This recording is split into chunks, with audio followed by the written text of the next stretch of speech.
You are hearing a lot of misinformation out there right now with regard to immigration law, deportation law, judicial warrants, immigration detainers. You're hearing a lot of misinformation for a couple of reasons. From the media, you're hearing it because, well, they're misinformed themselves. They don't know about this stuff. From those elected officials, especially the Democrats in the Senate, who are demanding things like judicial warrants, otherwise they won't fund DHS. They know full well what the law is. They know full well the truth behind our immigration laws and how we handle deportations. They're lying to you. They're deceiving you. They're doing it on purpose. And one can only reach the conclusion that they don't want to enforce immigration law. That's my conclusion. But let's deliver the information and the facts to you, and you can reach your own conclusion. And to do that, we're joined by an expert, an actual expert, who should be on all of these cable news shows and broadcast news shows to sort of inform and educate the viewers. His name is Andrew Arthur. He is a resident fellow in law and policy at the Center for Immigration Studies, but he has spent decades in this world working for multiple different administrations with regard to immigration law. And in fact, Mr. Arthur, thank you for joining us on the Sean Spicer Show. You are, in fact, a former immigration judge, right? You adjudicated these issues. That's correct, Larry. Over the course of 8 years, I adjudicated anywhere between 13,000 and 20,000 different immigration cases. I adjudicated applications for asylum. I, had terrorists in my courtroom. So, yeah, I'm pretty familiar with this system. All right, so I want to break down some of what I just described as misinformation or just lack of information that's permeating this debate that we're having in D.C. right now. But first, before we do, I want you to see a little exchange here with Lindsey Graham, senator from South Carolina. This is from yesterday, and it had to do with the idea of getting a judicial warrant before ICE apprehends and deports an illegal immigrant criminal in this country. Take a look at this clip. Were there people deported inside the United States? Well, I think it's a little bit unfair to compare people deported at the border versus people in the interior. I think Jessica would agree with this. Listen. You don't want to answer a question, that's fine, but don't tell me what's fair and unfair. Bottom line, did he use judicial warrants to deport anybody? When he deported somebody interior, did he have a judicial warrant? No. No. Why? Because it's stupid.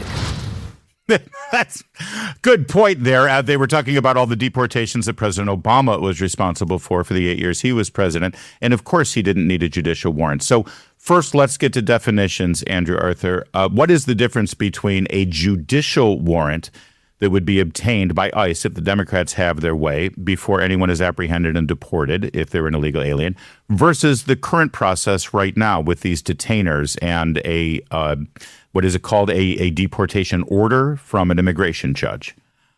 Yeah, that's correct. So very briefly, a judicial warrant is a warrant that is issued by in this context, a federal district court judge or a federal magistrate. And that warrant is issued after an affidavit is submitted to the court, an application for the warrant is submitted to the court, and that the court has the ability to consider it to determine whether there's probable cause that the named individual is an alien who is removable from the United States. Now, there is no mechanism, Larry, under the civil immigration law for ICE to obtain a judicial warrant to arrest a specific individual. There are some other instances where if they wanted to go arrest a group of people at a work site, they could go and get a judicial warrant for that. But to arrest a specific individual, there is no mechanism to do that. What ICE does have, what Congress has given them, is the authority to issue what are called administrative warrants.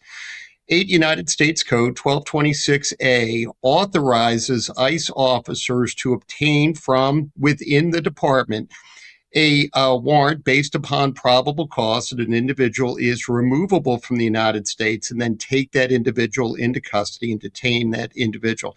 So that administrative warrant is the mechanism that is used. Now, you'll hear a lot of people, I think that was David Beer from the Cato Institute, but you'll hear a lot of other people, other immigrants advocates who, will say, I should have administrative warrants. And in fact, Brad Lander, the comptroller of New York, you may remember this, about a year and a half ago, got arrested in a hallway demanding that an ICE officer show him the judicial warrant that he was taking an alien into custody with.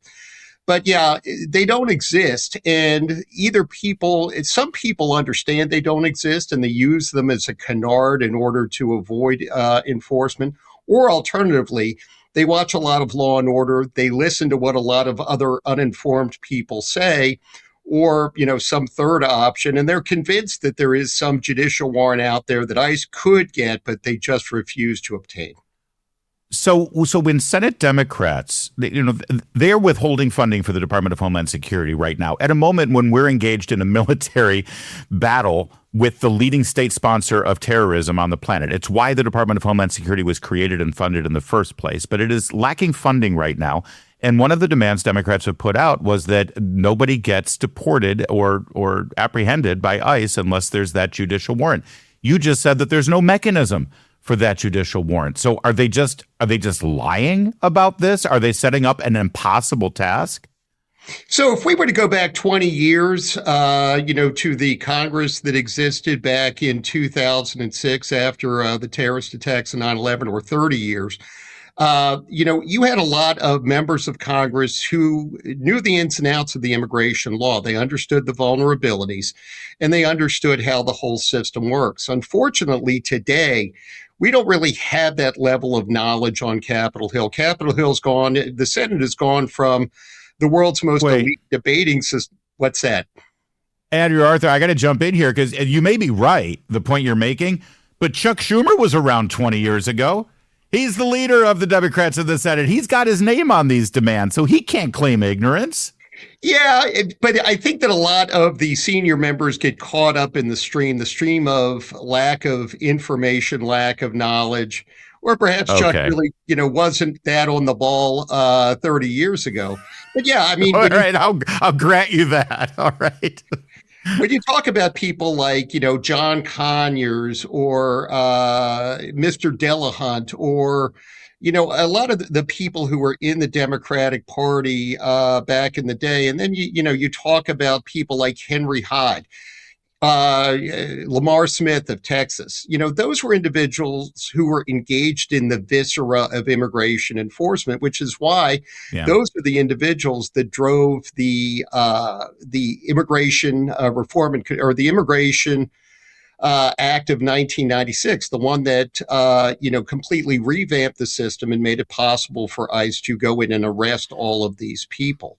But yeah, today, unfortunately, because there really hasn't been a major amendment to the law in the last 30 years, that muscle memory in Congress is largely absent. And so I'm going to give them the benefit of the doubt. I'm going to assume that they're not talking through their hat.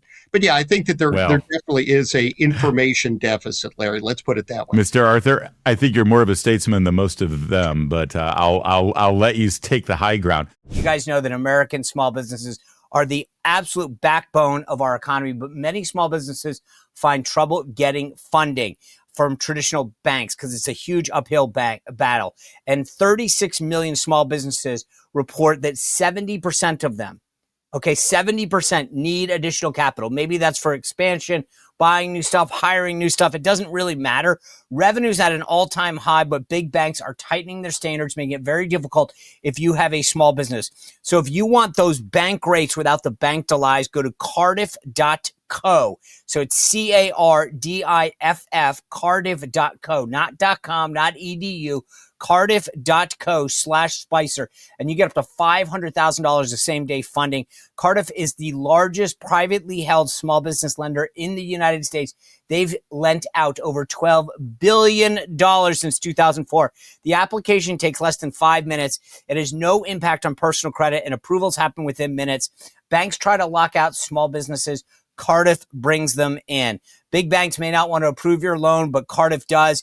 If you've been in business for at least a year and are pulling in $20,000 a month in revenue, apply now for up to $500,000 in same-day funding at Cardiff, Cardiff.co/Spicer. That's Cardiff.co/Spicer.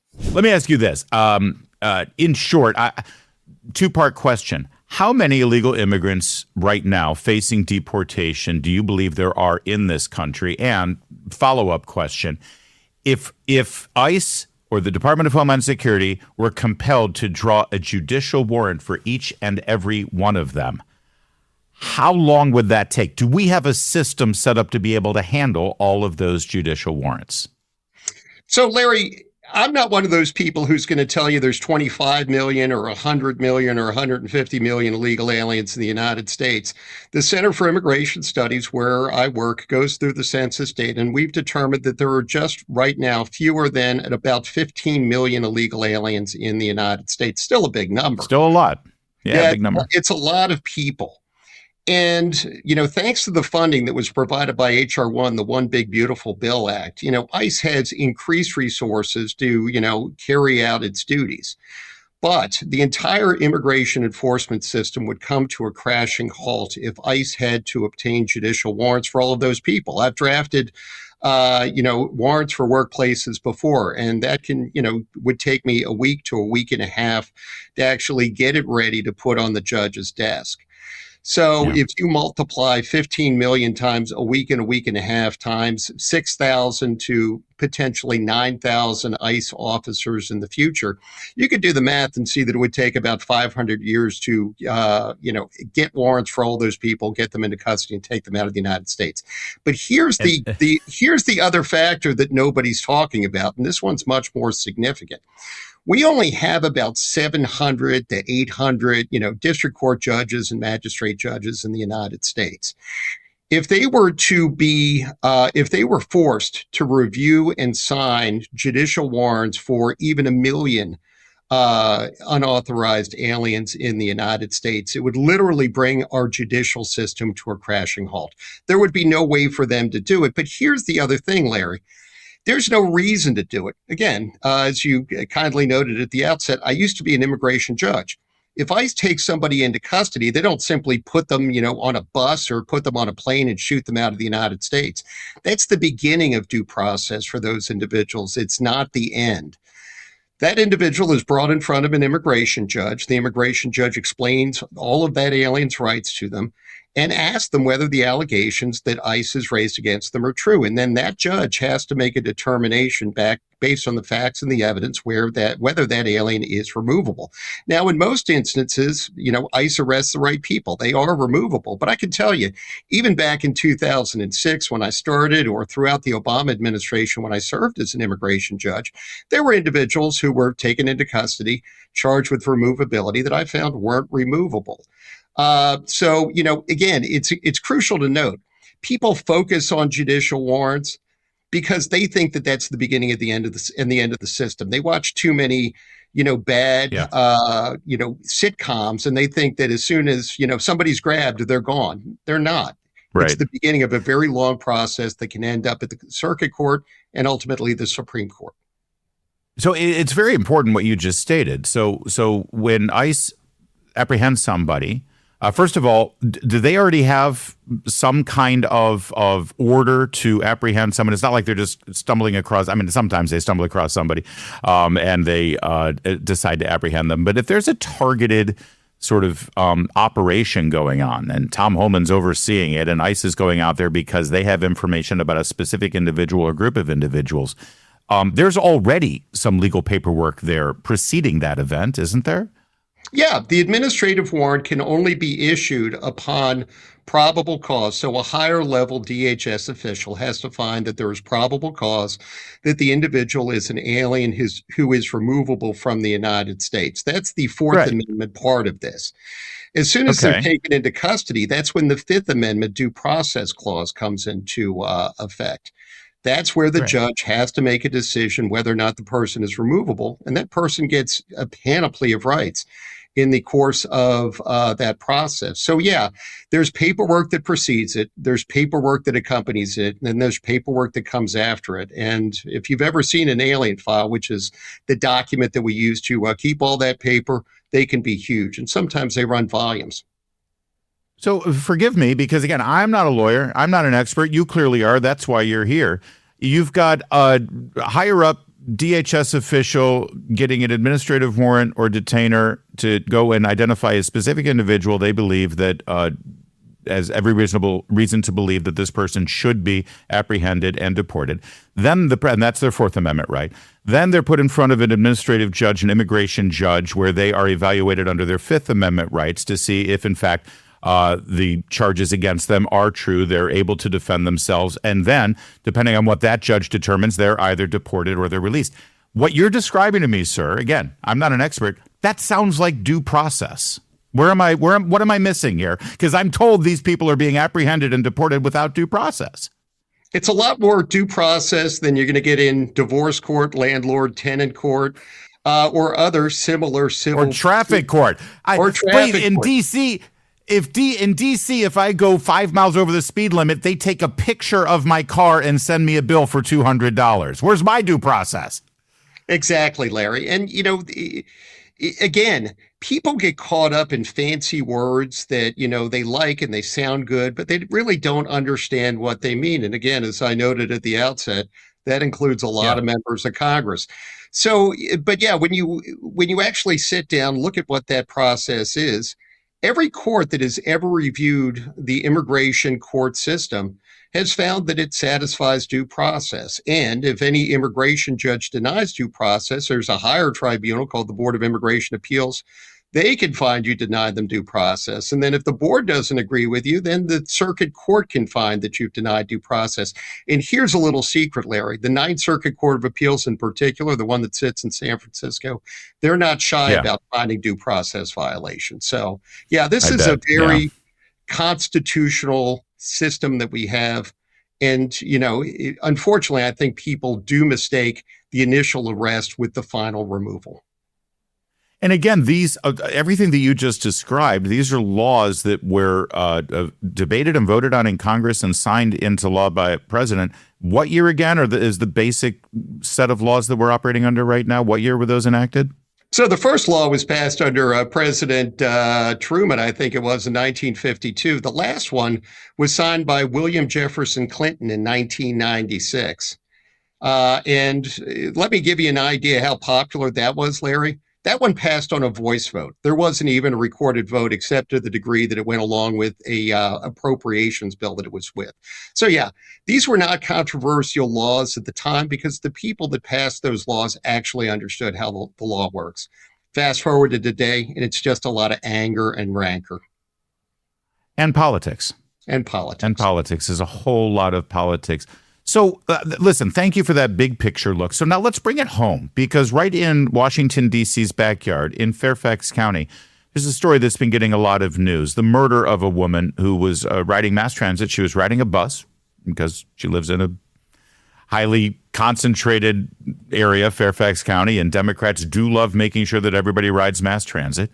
She leaves the bus. She's stalked by a person who is in the country illegally, has 40 arrests, some of those arrests for assault, violent assault, and attempted murder. He stalks her, follows her, and murders her. It's heartbreaking. This person had been arrested multiple times and was never deported because Fairfax County does not alert ICE and cooperate with ICE when there's an illegal immigrant in their custody. It's sort of the textbook description of a sanctuary city or county in this case. I'm sure you're familiar with this situation. When you look at this from your perspective, what needs to be done here? Because I'm hearing now from the politicians that instituted these policies that really this is on ICE, that ICE should have been waiting at the courthouse door or at the jailhouse door to grab this guy and deport him. How are things supposed to work when it's not Fairfax County? So, and that's actually a great question. Let's just go back about 15 months. To January of 2025, when Congress passed the Laken-Riley Act. That was Public Law 119.1. It was the first one passed in the current Congress. Congress reiterated in that act that it wanted every criminal who was removable from the United States off of the streets, and told ICE that it wanted the agency to arrest those individuals as soon as they're released from state custody. So again, nobody's saying that I should, break into the jail and grab the individual. Nobody's saying that they should, bypass the due process that the grieving family deserves. But the moment that that individual is released from the state custody, they're supposed to go directly into immigration custody. Again, Congress said that in 96. They reiterated it in the Laken-Riley Act. What Fairfax County is doing in this instance is saying, we're not going to let you into our jail to talk to you. We're not going to tell you when he's going to be released, or maybe we'll tell you when he's going to be released, but you're going to have to be standing right in front of the door.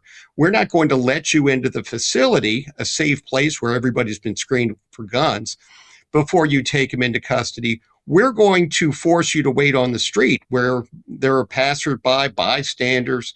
It's a much more insecure situation to take that individual into custody. So, they don't even proactively say, okay, at 12:05 on the 14th day of March, this person will be released. I mean, they're almost acting like ICE should just camp out in front of the jailhouse 24/7 waiting. Yeah, no, that's exactly what they're saying. And they're saying, if you don't, wait here at the door, and remember, there are only about 6,000 ICE officers right now. If you don't wait here at the door, we're not going to, you're not going to be able to pick him up. Then you're going to have to go into the community where the likelihood that he's going to have a weapon is higher, where there are going to be a lot more bystanders, and where the danger to the alien, to the agent, and to the public at large is so much higher. But Andrew Arthur, the governor of Virginia, Abigail Spanberger, when asked about this, she said, hey, it's not Virginia police or county sheriffs in Fairfax. It's not their job to do immigration law. It's not their job to enforce immigration law. It's what you're describing, which basically is cooperating with ICE agents and allowing ICE agents to come into the jail and apprehend the criminal illegal alien before they're let out on the street. Is that the state of Virginia enforcing immigration law? Because it seems to me 100 miles west of Fairfax County, if the same scenario took place in West Virginia where they do cooperate, that innocent woman would not have been murdered because in that state they cooperate. Yeah, no. And, what you were describing is exactly right. Now, the argument, it's not our job, is fine. Under constitutional principles, a state does have the right to say that. But a state also has an obligation to protect its citizens. That's the first and foremost principle of governance. And when ICE takes a criminal off of the street, Larry, that individual's never going to reoffend again. And this is a point I think a lot of people, miss. There's a saw that goes around that says most illegal aliens aren't criminals. Well, let me make two responses to that. One, there's really no way to know because states like Virginia don't ask people whether they're here legally or illegally. But two, even if most illegal aliens aren't criminals, which is probably true, illegal alien criminals are criminals. And as this particular case, I think it's Mr. Jallo, shows, individuals who are released from state custody or local custody for one crime are much more likely to be rearrested again and be upward offenders. So their crimes are going to get more and more serious. Back in 2018, the Bureau of Justice Statistics at DOJ did a study. It was a 10-year or 9-year study of individuals who had been released 400,000. And it determined that about a third of those individuals were rearrested within 1 year, and 89% of them were arrested by the 9th year. And the average person in that cohort had 8 separate arrests. If you want to make your community safer, the way to do that is to get criminals off the street. Now, at the state level, that means incarceration. But at the federal level, that means removal from the United States. That person, is going to go commit crimes, but they should commit crimes in their home country, not in ours. Well said. Andrew Arthur, Center for Immigration Studies. The best compliment I can give a guest I have on my program is that we're smarter at the end of the conversation. So please take that as a compliment. I appreciate you joining us today. Thank you so much for having me, Larry. I hope you all heard what Mr. Arthur just told you, that if, in fact, the Democrats have their way with this shutdown of Department of Homeland Security, and we start requiring a judicial warrant for every single detainee or for every single deportation, criminal, illegal alien that ICE is trying to apprehend, it would grind the system to a halt and nothing would get done.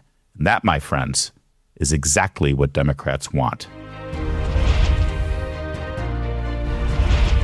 Well, if you enjoyed this content, make sure to like this video, subscribe, and click the notification bell to get more.